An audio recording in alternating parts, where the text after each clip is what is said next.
ગુજરાતી વાર્તાઓની સ્વપ્ન સૃષ્ટિમાં આપનું સ્વાગત છે।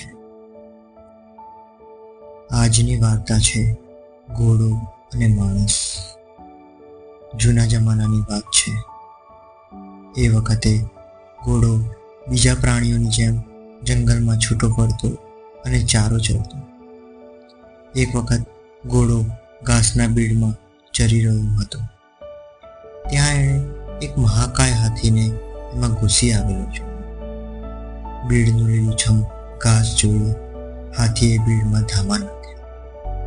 એ જેટલું ઘાસ ખાય એથી વધુ પગદડે છૂંદીને ખલાસ કરે।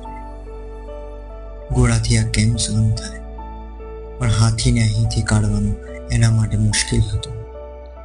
એ વખતે હાથી સામે લડીને એને હરાવી શકે એમ નહોતો। એ વાઘ કે સિંહની મદદ લેવા જાય, પરંતુ એ વખતે એ જ પોતાની ફાળી ખાય તો એનો ડર એને સતાવતો।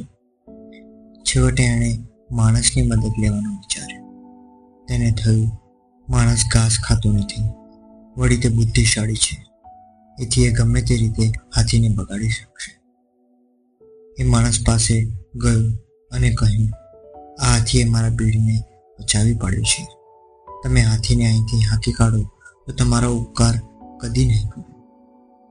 માણસ મલકાઈને બોલ્યો, હું હાથીને જરૂરથી અહીં હાંકી કાઢીશ, પણ એ માટે તારી મદદની જરૂર પડશે। ઘોડો કહે, તમે જે કહો તે હું કરવા તૈયાર છું। માણસ બોલ્યો, હાથીને મારી વગાડવા માટે દોડવું પડે એ માટે મને તારી પીઠ પર બેસાડવો પડશે, વળી બેઠા પછી મારે કઈ તરફ જવું છે એ બતાવવા તારા મોંમાં લગામ પણ નાખવી પડશે।